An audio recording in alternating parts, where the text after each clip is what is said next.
Long ago in the hill country of Judah, before kings ruled and before cities grew large, there lived a boy whose birth was wrapped in sorrow, yet whose destiny was wrapped in God's grace. His name was Jabez, and though the world tried to push him down, heaven was determined to lift him up. This is the story you were never told. The struggles, the dangers, the miracles, and the heart of a man whose simple prayer changed everything. The village midwives rushed into the small clay hut where Nala, a gentle woman with kind eyes, lay crying out in childbirth. The labor had stretched for hours. Outside, her husband, Moloch, paced anxiously. At last, as the sun dipped beyond the olive trees, a cry pierced the air, a baby boy. But joy didn't fill the room. Instead, tears did. Nala held her son and whispered, "Jabez, for I bore him in sorrow." People in the village heard the name and murmured, "Pain." She named him Pain. And so, from the very beginning, Jabez carried a label heavy like a millstone. Children mocked him. Adults looked at him with pity. Whenever misfortune struck, someone muttered, "It must be because of that boy, the one named Pain." But little did they know, they were speaking about the boy God had already chosen. Jabez grew quietly, observing more than he spoke. He loved the fields, the whisper of wind over barley, the distant bleating of sheep, and the quiet trickle of streams. Because he was often alone, he listened deeply to nature, to people, and to God. While other boys wrestled and bragged about muscles, Jabez helped elderly villagers carry water. While others mocked the weak, Jabez defended them. While others used strength, Jabez used kindness. One day, an old beggar with a twisted leg limped into the village. Children laughed and threw pebbles at him. But Jabez walked up to the man, offered him bread, and asked softly, "Sir, where does it hurt?" The beggar wept, because pain understood pain, and heaven took notice. Though Jabez was good, his life was not easy. One year, a terrible drought swept the land. Crops shriveled, and people struggled to survive. Villagers began whispering again. Ever since that boy was born, the name Pain attracts pain. One evening, Jabez overheard it all. He walked alone to the outskirts of the village and sat beneath a fig tree. Tears slid down his face. "Why did my mother name me this?" he whispered. "Why must I carry sorrow I did not choose?" But just then, the wind shifted. Peace settled over him gently, like a hand on his shoulder. In his heart, he sensed a quiet voice. "Your name is not your destiny." Those words would change everything. One harsh winter, a small girl in the village fell gravely ill. Her mother cried for help, but the healer was far away, and everyone feared touching the child. Everyone except Jabez. He wrapped the child in warm cloth, kept the fire burning through the night, and prayed fervently, sincerely. "God of Israel," he whispered, "if you truly see me, please see her too." By morning, the girl opened her eyes.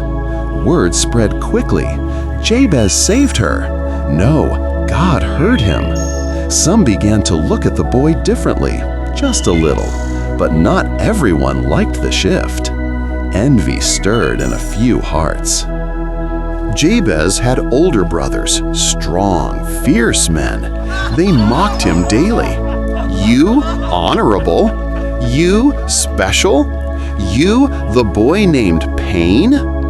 They pushed him around, made him do their chores, and forced him to walk behind them. But Jabez never fought back. Instead, he prayed for them. This made them even angrier. One day, they cornered him near the well. You think helping people makes you better? You think God hears you? They shoved him into the dust. Bruised, bleeding, Jabez looked up and said only one thing: "I wish you knew how much God loves you." His brothers froze. That was the day they realized they could break his body, but not his spirit. In Jabez's teenage years, bandits began attacking surrounding villages. Once, they raided a caravan near Judah. When word reached Jabez's village, fear spread. But instead of hiding, Jabez gathered the young men and said, "Let us help the wounded. Let us protect the helpless." "But you're named Pain," someone scoffed. "That does not mean I bring it," Jabez replied gently. "I know pain. That's why I fight against it." His courage birthed courage in others.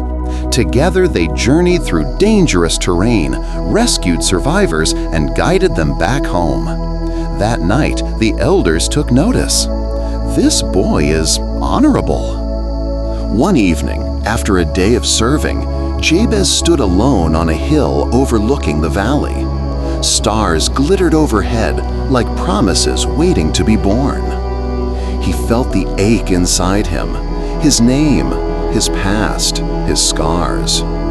And from that ache rose a prayer that would echo for thousands of years. Jabez lifted his hands and cried, "O Lord, bless me indeed. Enlarge my territory. Let your hand be with me.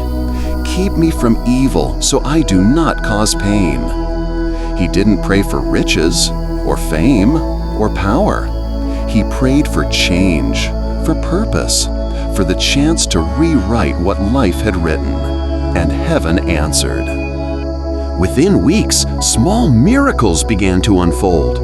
The harvest that year doubled. Traders who once ignored the village now sought Jabez's counsel. Strangers showed him respect without knowing why. Doors opened. Opportunities appeared.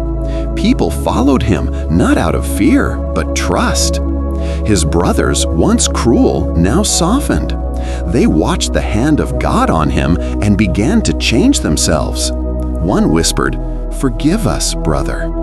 Jabez embraced him. Pain turned into healing. Jabez traveled across towns, teaching what he had discovered, not about how to become rich, but how to become close to God. He taught people to pray from the heart. He taught widows to hope again. He taught children to believe. He taught warriors to show mercy. And he lifted the broken from the same pit he once lived in himself.